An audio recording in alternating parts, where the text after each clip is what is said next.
Hello, welcome everyone to the Yale Centre for British Art's online series, At Home, Artists in Conversation. I'm Martina Droth, I'm the Deputy Director and Chief Curator at the Centre, and I am absolutely delighted and honoured to welcome Tracey Emin to our programme today. Welcome, Tracey. Thank you. I'm really excited for this conversation. Before we start, I have a few notes for our audience. I want to let everyone know that this programme is being recorded. Your camera and microphone will be muted throughout the program, but I do invite you to ask questions using the Q&A function on your navigation bar. And please feel free to write your questions as they occur to you as Tracey and I are talking, and we will get to them at the end. I now want to read our land acknowledgement. Yale University acknowledges that Indigenous people and nations, including Mohegan, Mashantucket Pequot, Eastern Pequot, Scaticook, Golden Hill Pagussit, Niantic, Quinnipiac, and other Algonquin-speaking people have stewarded through generations the lands and waterways of what is now the state of Connecticut. We honor and respect the enduring relationship that exists between these people and nations and this land. Tracey Emin was born in London in 1963. She is known for work that is autobiographical and deals with personal experience, while also addressing universal themes about grief, loss, love, and desire, as well as questioning constructions of woman and female identity. In a career spanning more than 3 decades, she works across a wide range of media, including painting, sculpture, drawing, textiles, film, photography, and neon. In 1999, she was a Turner Prize nominee for her now iconic work, My Bed, which we will talk about in a moment. In 2007, she represented Britain at the Venice Biennale. And by the way, at that time, only the 4th woman ever invited to exhibit in the British Pavilion. She was elected a Royal Academician in that same year. And in 2011, she became the Professor of Drawing at the Royal Academy. In 2013, she became Tracey Emin CBE, Commander of the Most Excellent Order of the British Empire, for her contributions to the visual arts. She shows her work internationally, and we'll talk about some of her recent and current projects and exhibitions. I also want to mention that Tracey was named Art Icon of 2022 by the Whitechapel Art Gallery in its annual award. Congratulations, Tracey, Art Icon, and for your many honors and achievements. And it is such an honor, of course, to have you with us today for this talk. Thank you. So, Tracey, I wanted to start with a couple of early pieces. And I wanted to start with this, and we'll talk about My Bed as well, because they seem so seminal, not only to your career, but also to how we think about British art of the late 1990s. So even though this work no longer exists, it was destroyed in the Montmartre fire in 2004, it's remained such a presence. Here it is on the cover of a Yale University Press 3-volume kind of definitive history of British art. And I think this is sort of a signal of how iconic the work has become within the history of British art. And I wondered, you have said that you would never recreate this piece, not for $1 million. And I wondered if you have a sense of why this work, or the ghost of this work in its absence, continues to have so much resonance. Well, first of all, what I actually said was that I will not recreate this work. And I was being offered £1 million from the insurance if I could. So let's get that straight. And £1 million, a lot of money. And then, back then, I could have done with £1 million, anyone could. And I said no. And I was even told that they would recreate the fabrics, source the fabrics, everything. I would have people helping me sew it. It wouldn't take me so long because it took me 6 months to make.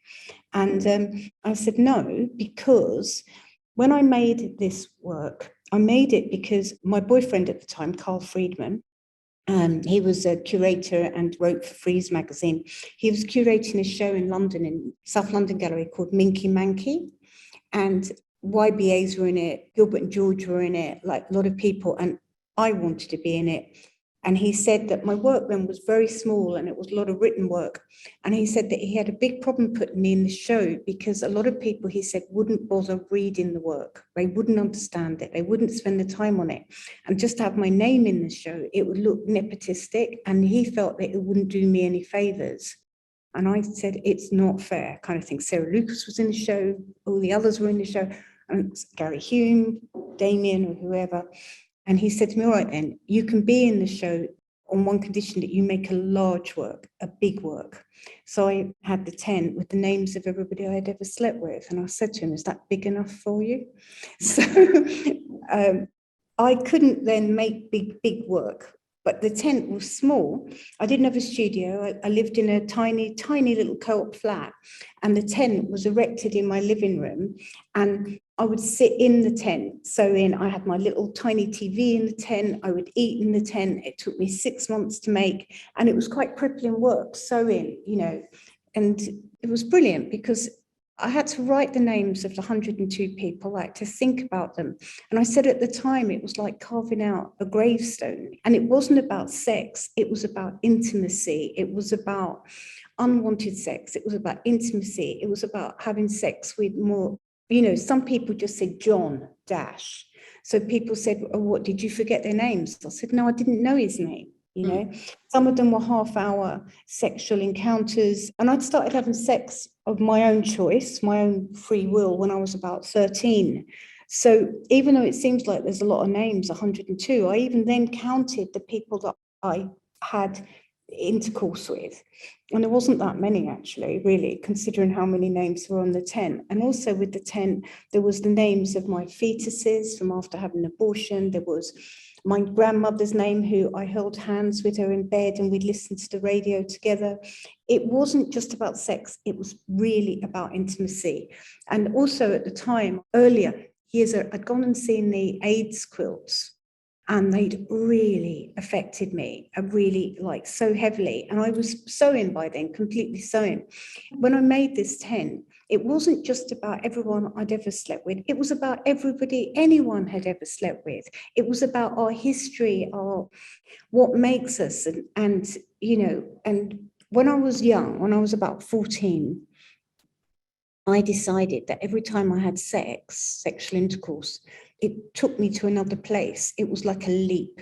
So it wasn't like journeying, like seeing another country or another world, but it gave me that sort of confidence and that kind of feeling. And whether or not that's right or wrong, it made me leave the town that I lived in very quickly, because I said that I'd gone through the whole town and I was out of there, kind of thing. And it was my way of trying to assert instead of being vulnerable or feeling weak, I tried to flip it all around. And that's what was wrong about it. I mean, basically, I was in a complete disaster in lots of ways. I was a little girl. I was 13, 14, really. But it kind of structured my life and made my life, it made me judge my life on other things, not what on other people was successful or what other people thought was gaining somewhere, going somewhere. It made me judge my life and myself differently, and sex differently as well. So now when I look back on it, it was like being 14 and sleeping with someone who's 25 or 26 is pretty hideous, really. Absolutely. This work, until you just started talking about the tent, I hadn't sort of really thought about it as a place where you sleep, but of course it is a place where you sleep, in a tent. And this idea of sort of universal intimacy is perhaps also something that's at work here in my bed. In a way, I feel like this work has a similar kind of a status to the tent in terms of how we think about the history of British art. And this is the iconic piece of the 1990s moment. But unlike the tent, which is gone, my bed seems to be having a new lease of life. It's circulating, it's been shown in different ways. It seems to be coming back into its own. And I wonder how you feel about this piece today, and how you feel about the way in which perceptions of it have shifted over time. Well, could you imagine in 1998, when I woke up from that bed and felt the way that I did you think that I ever imagined it would be next to The Death of Murat by Edvard Munch? Yeah, I probably did actually, because the moment, I didn't imagine that painting, but the moment I got out of that bed and stood back and looked at it, I realized I saw it in a white space. I saw it in a distance from where it was, this tiny little bedroom in this co-op flat in Waterloo. I saw the bed as being something like almost heavenly, something that saved me, that saved my life, not something disgusting, not the end, but the beginning. And then I took that bed out of that environment and then put it into the gallery. And it was never a Duchampian thing, ever. I never give a damn about Duchamp. I never thought about Duchamp. I learned a bit about Duchamp, but Duchamp was not my man. He was not my artist. He was not my inspiration. It never crossed my mind, the idea of a ready-made. The bed was like a painting. The bed was an expression of how I was feeling here and now. Had I could, at the time, had a studio and could have painted that, then maybe I would have painted it or painted that emotion. But I didn't have a studio. I didn't have any paint. I didn't have any money. I didn't have anything. But I had myself, I had my creativity, I had my emotion, I had my expression, and I had to channel it. So instead of pulling the emotion out of me and putting it on a canvas, it was already out of me. It was in the bed, it was in the stains, it was in the diatrist, it was in everything. It was seeping out of me. I couldn't escape from it. And so then I just presented that. I cut out the middleman completely. And this is why it's seminal. And you keep saying British art, because you're British art at Yale, but I don't think this is British. I think this is seminal. I don't think it's ever been done before. I don't think it will ever be done again. And I think now, if I knew what I knew, I wouldn't do it, would I? So I didn't sort of go, this will shock them. I know, I'll get some dirty stained knickers and a tampon and some condoms and throw them around, and this will be really shocking. It's the 90s. It wasn't like that. It was tragically sad. I nearly died in that bed. I was feeling so suicidal. It was like the end of everything for me. I'd spent 4 days on my own drinking. I was at my lowest ebb on everything in life. And I woke up and just thought, I've got to get a glass of water. And as I went, everything was disgustingly dirty as well. And as I went to the kitchen and got a glass and staggered back into my bedroom and looked, and by the way, it was a lot worse than that. I've edited it, right? I just looked and just thought, oh my God, I could have died in there. I could have died in there. And then I thought, I didn't. This saved me. It's not bad. It is good. And so I turned the whole thing around and then saw it. And it was almost like a heavenly light, like with heaven coming down, light. It was just become like this fantastic thing. And it's been a fantastic thing for me ever since. And this is why I defend the bed still. I stand by the bed. I never say, oh, it was a young, crazy thing I did. It wasn't. I still stand by it. And I show it. The thing with the bed now, though, I can only show it outside of Britain. I can only show it every 5 years. And after the Munch Museum, it now goes away, I think, for about a really long time in a dark room, cold, chilled room, everything, because it's very, very fragile. And at the end of the day, it's like, art, it's ephemera. It will only have a certain amount of life. But hopefully, if we look after it, it will last. So, but the bed is so important to me. It's a stain of my existence. And as a woman, it's a capsule of time. The woman who was in that bed, her waist was only this small. I can see by the belt. There's condoms, there's vodka, there's contraception, there's cigarettes, there's newspapers, there's tiny knickers, there's so much that I don't do now and will never do again. It's like a time capsule. So it isn't just about me. It's about a capsule of time for women in memorial. Even if women aren't like that and their beds wouldn't be like that, what it represents is time as a woman and everything changing. So. I want to show our audience some images of how it's been shown recently over the years. And I was fascinated by this series of installations where my bed has been juxtaposed with historical work. So here with Francis Bacon at the Tate, with Turner at Turner Contemporary. And there was also a show, Tate Liverpool, with Blake. And I was particularly interested in the Turner and Blake, which we have, really incredible collections of those artists here. And I was curious what you feel happens to the work or to the viewer's experience of the work when those juxtapositions are made. Every time I install the bed, it's different. So it's never the same. And so some critics go, oh, you can see it's not genuine or sincere because it's different every time she does it. Of course it's different. I feel different. It's a different place, a different mood, a different experience. It's like picking up a paintbrush and painting. But the emotion and the stuff of it is still the same. And what I really love about these two images, that's why I was smiling, is the one with the bacon looks like the bacon. The one with the turnip looks like the turnip. When we installed this in Margate, it was shocking because it is so much like Turner's painting with the foreground and with the sky and this brown sea and the sand. It was like incredible. I couldn't believe it. And with the bacon, you've got the body and you've got the white, and just to me it looks like they really correspond with each other and sort of emulate as well. I'm amazed by it. And I have, I've shown them with Monk, Bacon, Turner, Blake. I mean, that's a good roll call for my little bed. And the first place it was shown was Japan. That's the first place it was exhibited, and the Japanese customs wouldn't allow it in. We had to get letters from the British Council. Nick Sirota was the director of the Tate at the time, had to write a letter saying that I was living and alive. They wouldn't allow the stuff in. They wanted to just burn it. And so my work arrived a day before my show opened. Oh, goodness. And I had to install, but you think they could have just incinerated the whole lot, and then the bed would never have existed. The history would never have existed. So, yeah. And the really, if I can tell a really quick story, when I was in Japan, I wanted to go to a shrine, and I wanted to go to the needle shrine, and it was way on the other side of town because I sewed. And then I was like about to leave, and then I read like a sort of rough guide to Tokyo, and it said avoid the needle shrine because it's actually for people who the other kind of needles, not sewing needles, but other kind of needles. So don't do it. So I decided to just go to the nearest shrine that I could find and just go in. And so I walked down the road, and there was a really beautiful temple and everything there. And I went in and I washed like whatever I had to do and did like little prayer. And I prayed for my bed to arrive, and I prayed for my bed to be safe. And I prayed that I could show my work, and I hope that I could be a better artist, and all of these kind of things. It was all about my art and all about the bed. That's all I asked for.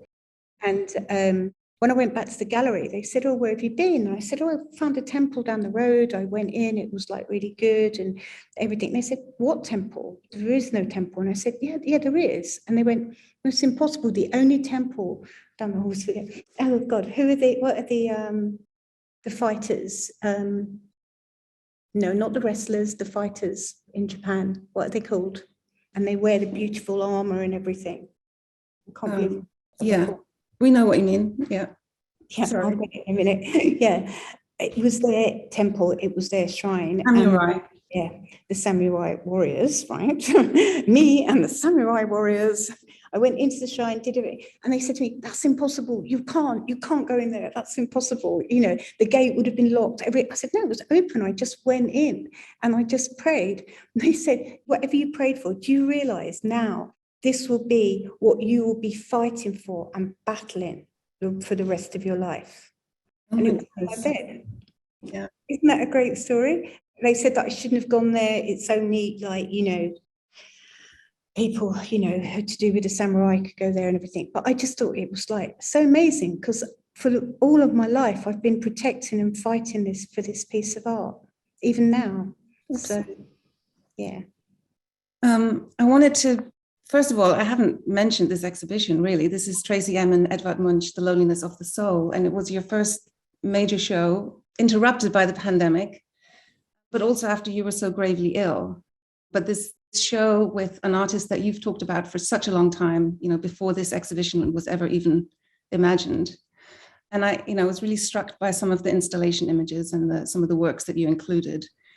This view here shows self-portrait Bath in the middle of this space with paintings of, female naked bodies, the kind of body that would go into the bath, but the bath is not a welcoming space for the body in this case. I wondered if you could talk a little bit about this work and why you called it a self-portrait. I think because also the neon was the shape that's between my legs when my legs were open wide. So that was one thing. And I'd made a series of works with baths to do with abortion and to do with gin baths and things like that. And in around this time, I was really, really preoccupied with the idea of giving birth and never giving birth and never being a mother and all of these ideas. So I played around. This kind of art, this is a kind of art, right? I think it's like, how can I explain it? It's lucky art, right? It's lucky it came together. It's lucky it fell into place. It's lucky I had the bath. It's lucky I had the bamboo sticks. It's lucky I had the idea to make the neon between my legs. It's lucky that I had the barbed wire. All of these things, right? And then it's lucky how I threw them all together.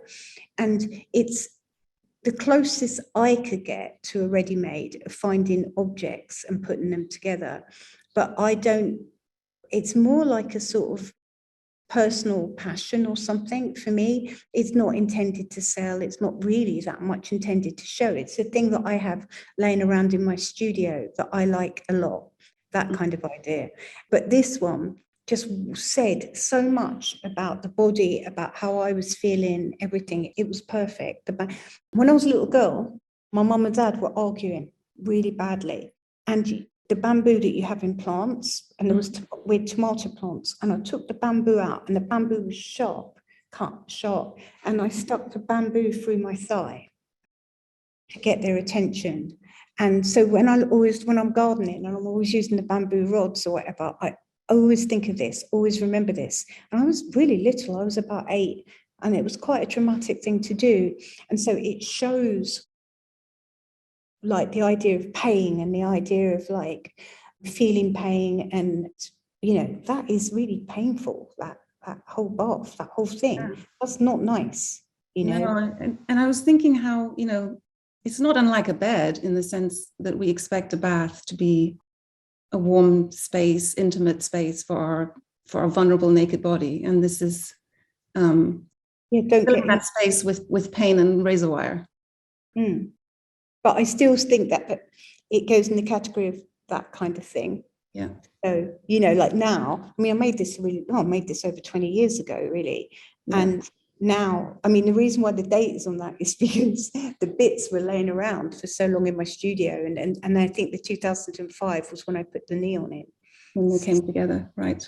And I used to collect, I had bits of handmade barbed wire as well, because I made some sculptures out of barbed wire, and I would have barbed wire made. So I was really interested in different kinds of barbed wire. It sounds really pretentious, actually, but you don't really see it anymore either. So my monoprint drawings were quite barbed wirey, quite wiry looking. So that's interesting. We'll look at some of your paintings and drawings in a moment, but I wanted to just look at a few more sculptures before we move on to the paintings. And so we've looked at things where you've used things that were already around in your, as you said, in your studio, and things in your life. And here you're using bronze. And I wondered what got you started with this medium and with this process.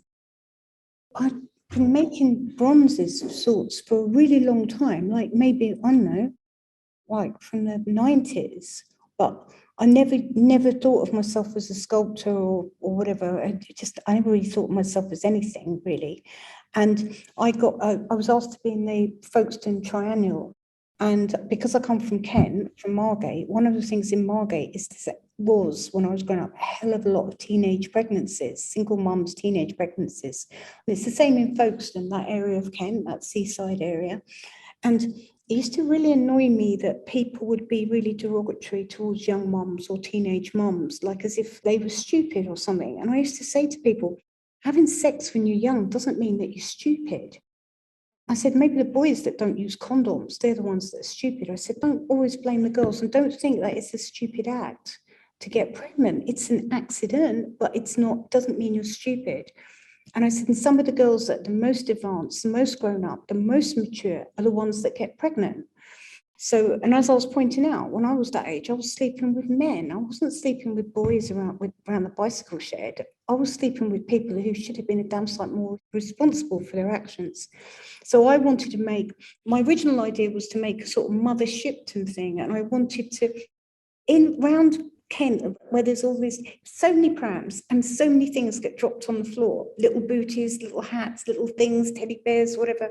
And I used to always be picking them up, seeing them and picking them up, and I collected them. So I decided to cast them and then make them look like real, like they'd just been left, how you would find them normally.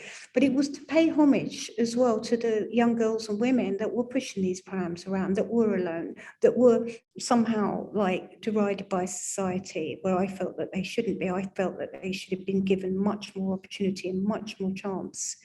And especially when I was growing up, it was, I think things have got a bit better now, but it was really awful when I was growing up. If you got pregnant when you were 15 or 14, that's it. Your life was more considered to be over, which obviously isn't true, is it? So, and one of the works was a little crocheted booty that my grandmother had crocheted. My nan was a fantastic crocheter, and she used to crochet beautiful little baby clothes. And when she was just before she died, maybe a couple of years before she died when she was 94. So when she was about 92, she crocheted a whole series of little baby clothes for me, a matinee coat, little bonnet, little booties. And she put a note in it saying that by the time I had a baby, she'd be making clothes for angels. And so I took one of these booties and sacrificed it and had it cast in bronze. And one of the booties is in the street right by the curb. So for me to go to Folkestone and see that, it's pretty meaningful for me too. I actually really feel something. And people in the town like them. They're not monstrous. They're not overstated. They're not demonic. They're sweet, beautiful little things. And they get mixed up with the real ones as well. So it's nice. Yeah, so you kind of stumble upon them. Yeah. Yeah. So the baby things were cast from actual baby things into bronze. And here you're modeling in clay and casting into bronze. And I wondered what got you started on this work. And I wondered how. When I had my show at the Hayward Gallery in 2011, I knew that I was going to have a show there about 3 years before, or 2 years before, I can't remember. And I wanted to make a really giant, really like maybe 10-meter sculpture of a person laying down, like myself laying down, to go on the roof. And I didn't know how to do it. I didn't know. So I sort of started to find out and everything. And I thought, oh my God, this is like really hard. And I didn't want to get it fabricated. I didn't want someone else to do it. It wasn't a conceptual statement. Look at me, I'm 20 meters long. It was like, I'm going to do this. But it took me years and years to learn. And I'm very good friends with Scott Lionwall and Jerry Gorovoy, Louise Bourgeois Foundation. And I spent a lot of time with them. And when I was in New York, they took me to Louise's foundry, and I worked there in clay, and I went sort of every day and for quite a few months learning the process about the lost wax process and everything. And I was making these little things and slowly getting bigger and bigger and bigger and bigger and bigger. And then now I'm about to unveil the 9-meter mother. Yes. In Oslo, which is right on Museum Island opposite the Munch Museum. So I started off tiny and worked my way up bigger and bigger and bigger until I knew what I was doing. Because there's one thing about bronze, you can melt it down when it's tiny. You cannot, a giant big thing, you're stuck with it, Yeah. So I didn't want to be stuck with something in my mind for my life, These are tiny. These are my little birds. And these are in Sydney. I won a really big commission thing to do this. Sydney decided that it was going to have trams. So they wanted people walking and people using trams. And they wanted the cars to go around the edge of the centre of the city. So they wanted to encourage people to walk through the centre of the city. And so I made all these little birds, and they're all the way dotted throughout the centre of the city, and people can follow the pathway of the birds. And what's nice is that they look, that one doesn't look surreal, but they look real when you're there. And it's not like those men sitting on benches, those bronze men that sit on benches. Yeah.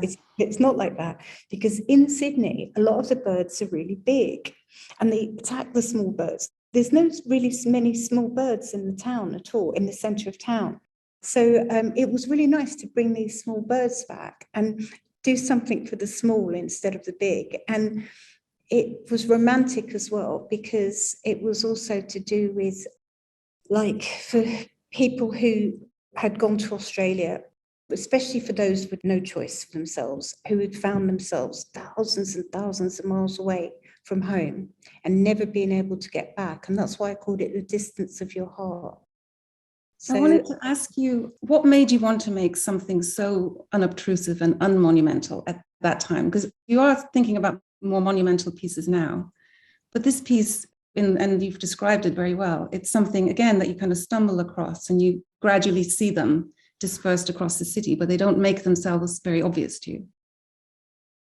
Well, I think being like, so all artists have an ego, obviously, otherwise they can't be an artist, and especially successful artists. They have to have an ego. Part of the ego has to be really, really prevalent for them to keep believing in what they're doing. And because you're making and putting things into the world.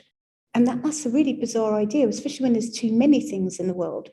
So for me, at a certain time in my life, I've actually felt that there was too much in the world, that I'd put too much into the world. I was too much in the world. I made myself feel slightly sick.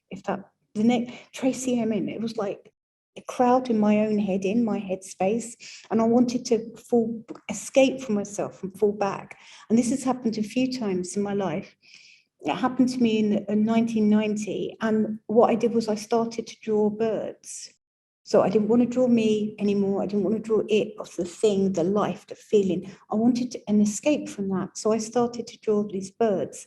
And throughout my whole life now, I've drawn birds, and I return back to the birds when I feel that I'm melting, or I'm disappearing, or I should be disappeared, I should vanish, and I want to be closer to heaven. And birds are closer to heaven, and it's a sweet thing, and it's beautiful, and there's nothing sinister about it or anything. It's sweet, it's lovely. And I thought, if I'm going to make something in Sydney, which people have to look at and live with every day, and it's supposed to encourage them to feel good walking through their city, I don't want to do something demonstrous in their city. I want to do something which is symbiotic with their city, and it works really well. Some people, people don't even know they're there, so they have to look for them.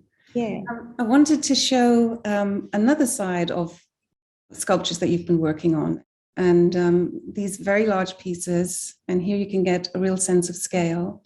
And I have a couple of images of what you have planned for some of your work. So this hasn't happened yet. This is a rendering, but this is in a sculpture park, and it strikes me also as quite unmonumental in the sense that you could almost stumble upon this as you're walking through this park. Yeah, you will. And the other thing is, you can sit on her. You can sit on her legs. You can sit on her bum. You can use her like a seat. So if it's raining, the ground's covered in mud, you can sit on her. It's fine. She doesn't mind. And that's why it does work like it's not an ego thing. It does fall within nature quite easily. So it's really funny, this image, because the image I really like of it is from behind, where you look into a vagina. But for some reason, that image is never shown. I don't know why, but it's always this image, which is strange because it looks like she's headbutting the ground. When you see it from her bum, it actually, I like it much more. Oh, interesting. Well, maybe that image has been edited out somewhere because I didn't see it on the website. I think people find it maybe slightly pornographic or something, but it's not. Yeah. I want one more, and you mentioned this work. I just wanted to mention this because this is happening right now. It's under construction still, is that right? It's just started, the construction for it, literally the construction of putting the bronze. If Harry was here, who works for me, he would tell you, I think it's like, oh my God, I can't remember how many pieces there are to put it all together. Sorry, I'm jumping in, Trace. There were 167 sections. Now they're in 3 sections in Oslo welding for another 2 months before it's hoisted onto Museum Island. Thank you. Brilliant. Very, thanks. And the thing about her is you can actually sit in between her legs. It's so big. You know, this photo, you can't actually see the scale of it because the people are in the foreground, but it's so high. It's ginormous. And it was a competition, and I'm not a big competition, but because it was for Munch Museum, I thought, oh, I've got to just try it. And I entered and I got it. I honestly couldn't believe it. I cried, Harry cried. I was so surprised and so happy that I got it. And then it suddenly occurred to me that I got to have a 9-meter bronze forever in front of my favourite artist museum and live with that. And it's good because the gardens made a lot of difference as well. I wanted like a natural garden for her to be happy. And my mum had just died, hadn't been dead long. So it was a homage to her. The person is really like an older woman sitting there. It's not like you know, her back is haunched, her breasts are low, hung low, she's like her thighs and everything are very loose. She's like, you know, but for me, she was beautiful. And some people turned against it, they didn't like it. And I thought, well, maybe their mother isn't old. Maybe they haven't seen the body of an older woman. Maybe they never want to, or they don't care about those kind of things. But I think that we should think about it. And also, with Munch's mother died when he was very young. So I also had this idea of giving Munch a mother, someone who could protect him and his work and look after him and everything. And it's good. She's facing out towards the field like this with her legs. Well, she's actually like this with her hands, but with her legs are like this. And she's welcoming and protecting. And there was a really good thing in the press there about, well, in Denmark. So Denmark has the Little Mermaid. Mm-hmm. The famous mermaid, yeah. Yeah, and Norway now has the giant mother. So it's kind of interesting, these two like female entities. That's true. And very new and different ideas about what public sculpture can be today. Yeah. Yeah, but I was amazed that I got it. I was shocked. Yeah, I saw you with your little model that you entered into the competition. Yeah. You know, I'm not technical or anything like this. So I actually put the maquette in the box, in a shoebox to send. So, and that's how it went to the competition. Yeah. So Tracey, I wanted to just talk a little bit about some of your paintings. And this is one of the paintings that you chose for the Munch exhibition. And I just think this is such an incredible work. Those reds are so deep and liquid. And I wondered how you think about color when you make a work. You seem to come back to the same colors again and again in your paintings. Well, I wanted to bring that up when you first showed the tent, because if you look in the painting and behind me, it's exactly the same colors as the tent. And I was thinking, oh my God, I haven't gone very far, have I? It's like, you know, yeah, I do tend to use the same colors, and I sometimes try to move away and then I'll move back again really fast. And I recently did some classes, and art therapy classes, and I loved it. I really loved it. And I didn't take them, I was in them. And with art therapy, you only use 3 colors. And it was really amazing to see the other color, what other people did with the same colors. Me, I just got darker and darker and darker, and using the same colors that I use now. I was mixed them all up and everything. But I feel like I like to be expressive with the paint. Like this painting has got about, I'd say 4 paintings underneath that are completely finished and I've painted over. So that's why it has this density to it. That's why it has this, you know, if my paintings look like it was a struggle or an effort, then I don't like them. I like it to be effortless. I like it to have its own life and to be living and breathing and moving. And I don't care about, I've ruined so many paintings because I thought, oh, this isn't finished. It won't look finished. It doesn't look finished. Well, to me, it did look finished, and I should have just left it. It doesn't matter what someone else thinks. It's about what I think that's important. And I think as I've got older now, or just my mind's changed or my focus has changed, I love my unfinished, what I call my unfinished paintings, because I love the audacity and the fact that I judge when it's finished. It's got nothing to do with what someone else has seen before. It's got something to do with how I'm feeling and what I'm saying. So this is Carrying Your Ashes, my mum's ashes. When my mum died, her ashes got sent to the studio, And I was painting till about 3 or 4 in the morning, and it was in November. It was really cold and really windy. And sometimes I just stay at the studio on the sofa, and sometimes I just want to get home. So I just want to get home and put my coat on, about to open the studio door. I thought, oh no, Mum's ashes are upstairs. I can't leave her ashes in the studio on their own. So I've got to. So I'd taken them out of the sort of bag and box thing that they came in, and I just had them in like a little ornate wooden box, big ornate wooden box actually, and it's got the brass plaque on top with her name and everything. And I carried it through the streets. I only had to walk for about maybe 8 minutes, something like that. It got heavier and heavier and heavier and heavier, and the wind was blowing and it was freezing cold, and I was holding my mum, you know, and when I got to my house, I opened the door and walked in, and the wind, you know, was behind me, and I put these ashes down, and I thought, what? You don't carry your mum's ashes through the street. You don't do that. Why was I doing that? This is such a bizarre thing. And then I made a whole series of work about it. And what's interesting about this one is that she's red, and she's like a little girl, and she's red. And the box looks like because she's red, it reminds me it's like a post box. It's like she's taking a message. It isn't just like the ashes, whereas other ones is really, really heavy, you can see, and it's dark and somber. But this is very sad though. So I also saw this little work. Yeah. And also the same box with a little plaque on it, and a little earlier than the painting. And I wondered what's the relationship between your paintings and your drawings or works on paper? Do you see them as completely separate, or? Yeah, they are completely separate. But what was weird about this lot, this was probably around the last time that I did drawings of what I was going to paint.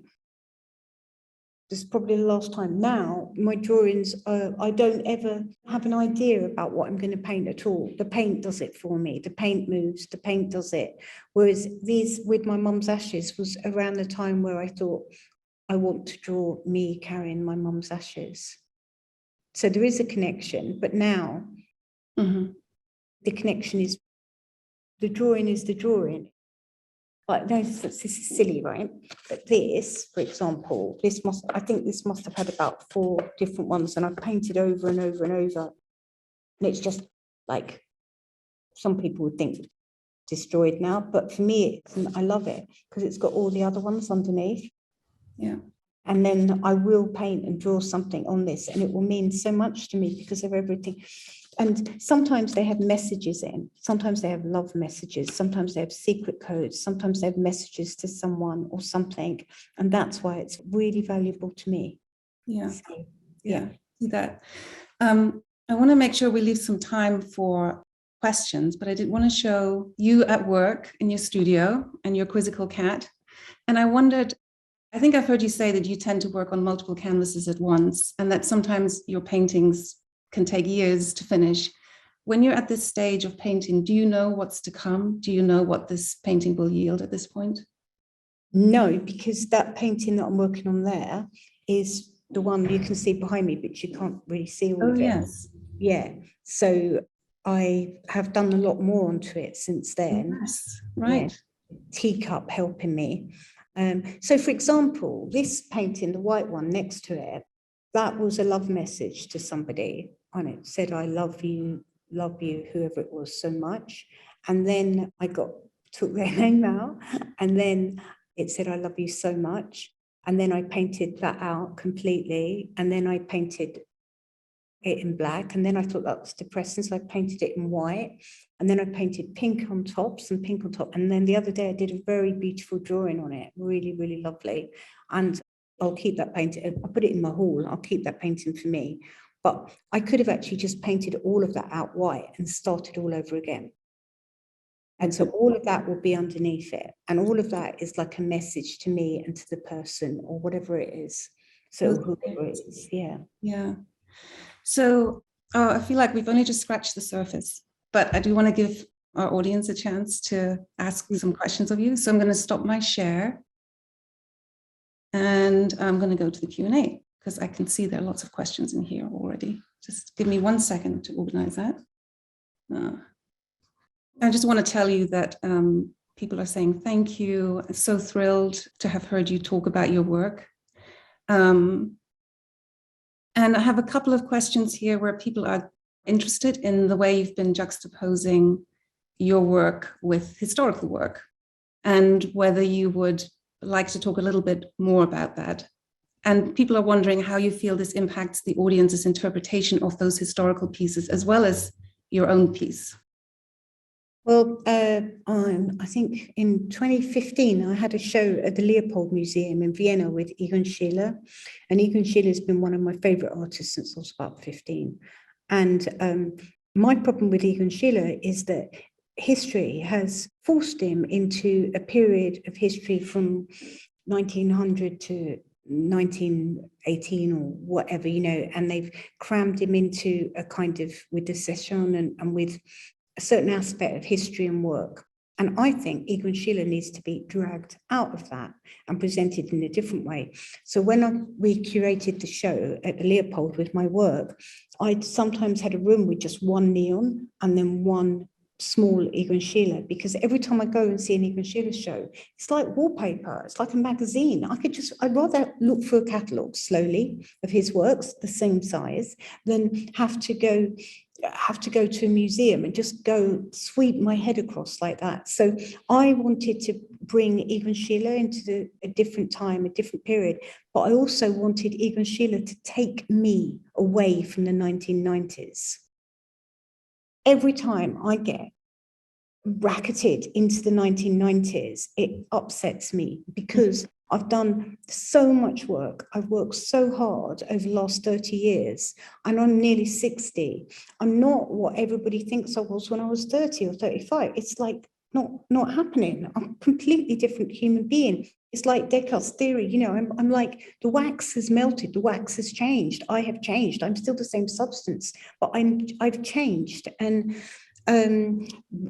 Harry knows this. Because I thought I was going to die recently, I am making a list of artists who I will not be shown with after I'm dead. Quite clearly, I won't be shown with. And if my work doesn't get shown, I don't give a damn. I don't care. Context is everything. And when you're dead, it's really hard to work on that context, you know. And also, I've got Yes. So Munch, you know, the scream keyring, no scream keyrings. You know, Munch's work was a joke for years and years. People didn't take it seriously because it was always out of context. It was never in the correct, you know. And now I think everyone's looking at Munch very differently from how they used to, not because of me, but I just think now is his time. So I'm very particular about the context. So if you ask me who I want to show with, I'll tell you who I want to show with. I want to show with Bonnard, I want to show with Manet, I want to show with Whistler, I want to show with Turner, I want to show with Bruce Nauman, I want to show with Kate Kollwitz, I want to show with many artists, I want to show with Rothko. Fascinating. Why not say I want to show with those people? Yeah. Oh, it lasts forever and ever and ever within our consciousness and within our subconsciousness. So why can't I say who I would like to show with? It doesn't matter if they're dead or alive. They may not even be born yet. I could say the kind of artist I would like to show with, or what I believe in, the essence of where I'm coming from. So I realized that when I was young, I made some big mistakes about the context of my work. And I realized that there was places I shouldn't have shown and countries I shouldn't have shown in. I was either too young or I was given an amazing opportunity, which I was too young to appreciate maybe, or too, like, there's a word for it. Arrogant is the word, I think, yes. And I look back at myself when I was young and I just think, oh my God, you know, if I'd have known what I was being offered there, and if I'd have, you know, there's things that I wish I could have done differently, and nearly all to do with context as well. It's so interesting. Well, maybe that's a nice segue into a question from my colleague, Abby Griffith, who wants to know, Tracey, you're opening an artist residency program. What is the best piece of advice that you would give to a young artist? So, well, first of all, learn to draw. Number one, learn to draw. It doesn't matter if you're never going to use your drawing skill. It means that you learn to see and you learn to focus and you learn to sharpen and you learn to understand about what you're looking at and how things are. Because as an artist, we use our sense of vision constantly and judgment of that constantly. So whether or not we're conceptual, whether or not our piece is a typewritten piece, at the end of the day, it's going to be seen. So you have to understand about how to look at things and how to see things. And that's really important. And if you're at art school and you don't have any money, which you probably don't, or you probably have lots of it because you come from a very wealthy background, because that's why you're at art school now, it doesn't matter. And you need to get a job. Try to get a job doing something you like doing. If you like food, get a job in a restaurant. If you like books, get a job in a bookshop. If you like shoes, get a job in a shoe shop. Enjoy what you're doing if you have to work to earn money, because it's going to help you. It's going to make you feel better. It isn't going to make you feel, don't go and get a job that you hate. Try and do something you're interested in, because you'll be learning something. And also, loads of people go to art school, but there isn't enough room for everybody to be an artist. So if you say go and work in a restaurant, you might end up being a chef. You might end up opening your own restaurant. It leads to something else, because there's so many occupations in life that start off from a visual perspective, and understanding the aesthetics of life.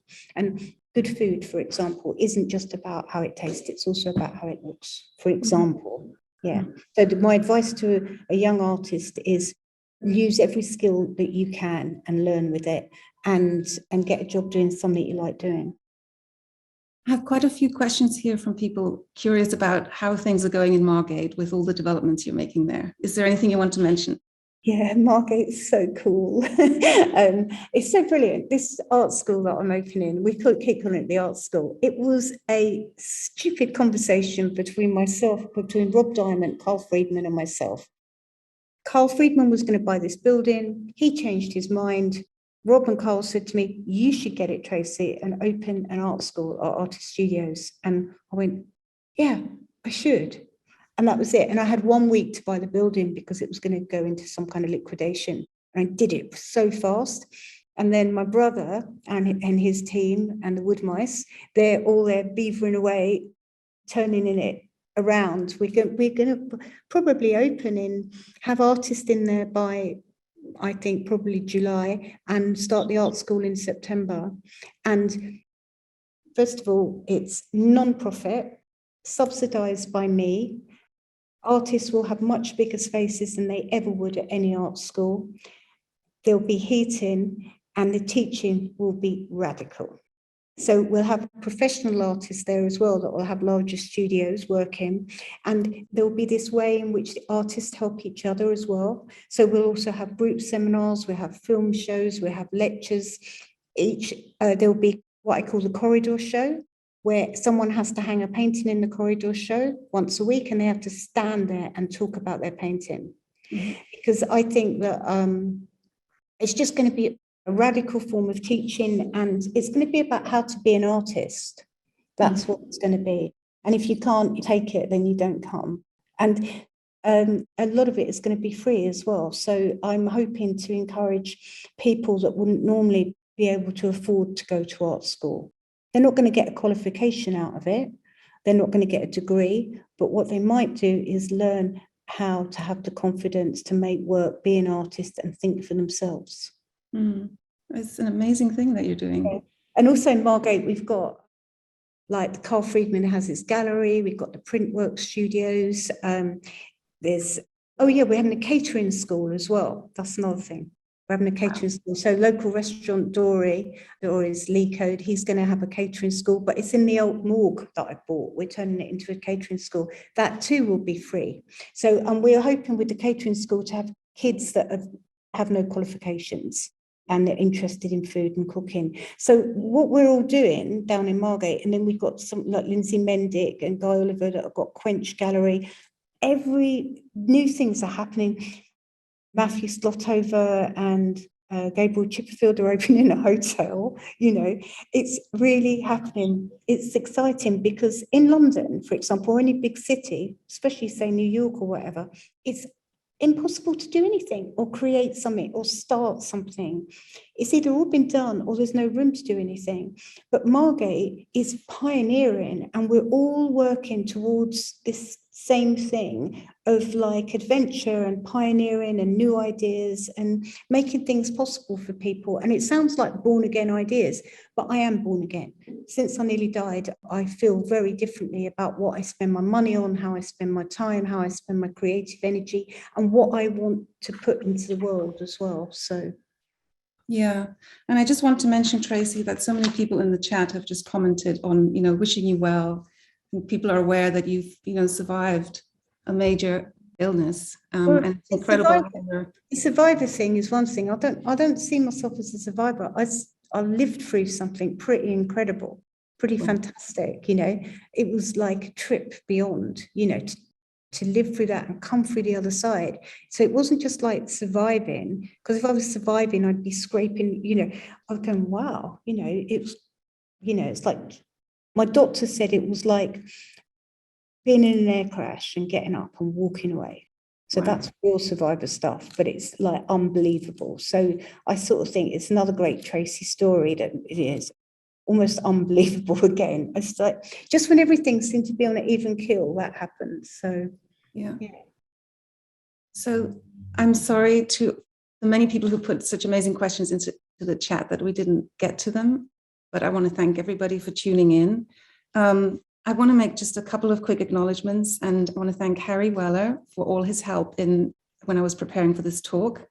Thanks to Emily for stepping in today, my colleague Abby Griffith, Jane Nowasadka, and Linda Payne, who helped with getting everything organized. And of course, Tracey, I want to thank you for agreeing to join us. And it's been so illuminating and such a pleasure to talk with you. Thank you so much. Thank you so much for asking me. I've really enjoyed it. So thank you. Thank you. Wish you well. And I can't wait to come and see what you do in Margate and what you do next. Yeah, this future. Yeah. Great. Thank you so much. Thank Bye. you. Bye. Bye. Thanks.